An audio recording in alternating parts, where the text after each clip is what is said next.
Hi folks, John Dunn here, RPG freelancer, publisher behind Meliorvia. I'm up here at Immortals Inc. with Mikey tonight. What is going on, John? What illustrious evening we have here. And I was going to ask you, what do we got today?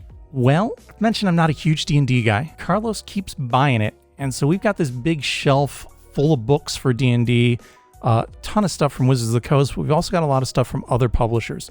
So I'm trying to make my way through some of that so that we can talk about it. One of the books I grabbed today is from Kobold Press. This is the Tome of Beasts 2 Lairs book. And this one is kind of a shout out to one of my favorite D&D books from back in the day, which, Mikey, I'm betting you've never heard of. This was the Book of Lairs. Yeah, you know what? You rung the bell correctly. I've never heard of it. So Book of Lairs was either a 64 or 96 page book that came out in the 80s for first edition D&D, and even had a sequel, Book of Lairs 2. And the great thing about it was it wasn't a collection of full adventures. It was just a collection of short encounters, so that when you as the game master were running your campaign and all of a sudden the players decided to go someplace that you were not expecting them to go at all, you could just grab that book off the shelf and say, oh, look, you ran into this thing on this page. And you could quickly run through that encounter while you tried to figure out what other thing you wanted to do in a bigger picture. This is really helpful for people who write their own adventures. It just is a great kind of toolkit thing. And you know what?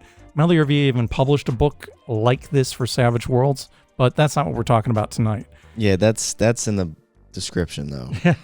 The thing to talk about tonight, like I said, is the Tome of Beasts 2 Lairs. So this is a companion book for Tome of Beasts 2, which is a monster book published by Kobold Press for their Midgard setting, though really the creatures are going to be available for any kind of D&D campaign you want to run. Is this similar to what you just explained about how when the players want to take a different turn, you apply something like this to that? Or that no? is exactly what this is. So this is a bunch of very short adventures. So this is a 77-ish page book. It's full color and it's $24.99. And in that book, there are 14 very short adventures in here. These are kind of gap-filling adventures, so they're not going to take real long to read. Like I said, there's 14 of them in here, so they're each only 5 to 6 pages, and they're great for just kind of plugging in between other adventures if your characters need to gain a few more XP to kind of hit that next level, or if you're not sure where you want to take the campaign next. These are just short ones that can fill those gaps. Each one does include a map and a few encounters. There's one first level adventure, couple of third, couple of fourth, couple of fifth, a sixth, a seventh, an eighth, a ninth, a 10th, a 13th, and a 15th.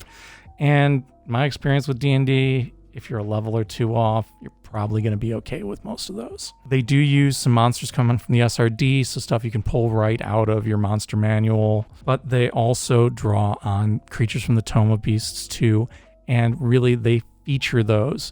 So they do a great job of using those new creatures that they created and showing you ways that you can use them and hook them together to make a cool, short adventure. There is a comparable volume for the original Tome of Beasts as well. It's just, instead of Tome of Beasts 1 layer, it's just Tome of Beasts layers, right? These are universal adventures. They are largely self-contained. There is an optional connection between the 9th and the 10th level ones, but it's, like I said, entirely optional. There's no set game world or environments for these, though you could easily fit them into Kobold Press's Midgard setting. There's a broad range of environments, so there's stuff happening in forests and deserts, of course your obligatory underground dungeon type places, big cities, small towns, and even one that's set in a volcano. Volcano? Yeah. How's that even safe? Well, it's a D&D adventure. Safety really is not the highest priority. Yeah, it's more about the adventure. That was a dumb question. Yeah, nobody signed their liability waiver before they signed up for that one. So, like I said, because you're in all these different kinds of places, these adventures are great to just plug into your existing campaign, kind of as an interlude. Even if you are running, an extended campaign that you've got a big, thick book of adventures in it, some of these might be neat little side quests for your characters to go on, where they might encounter a cool NPC or introduce a neat monster that they were not prepared for. There are some evocative illustrations in each one of these as well that I thought were pretty cool, like, this big shimmer of gold here and kind of a cool map, like I said, there's something for everything. So Kinda basically, when you bring fun something undead like creature. this Yeah. as a game master, this just improves the well-being of the session, really, like, or improves the Improves the quality of it. storyline. Yeah. Yeah. It gives you another tool in your arsenal that you can pull out for when the players do things that you really weren't prepared for, that you weren't expecting. And what do people usually do when like they don't have something like this and they do some, like your players do some you're not Sometimes used it to? means you have to stop the session early. Really? Right? Because you don't know what you're going to do next, and you need to sit down and write it out and plot it out. Stopping the session early. And other times Grab it this. means that the game master is going to kind of fly by the seat of their pants, which, you know, can be fun in its own way too. Every one of these adventures is set up with some adventure hooks, so how you're going to draw the characters into it. It gives you a detailed location. It gives you the map-based encounters. Like I said, there is a map for each of these. It's not a revolutionary product, but it is something that's plug and play and easily adaptable. So if you want to run these scenarios with a different game system even, that's not really going to be a huge problem. Or if you want to run them at a different challenge rating, again, shouldn't be a huge problem. You should be able to just kind of look at it and feel your way through.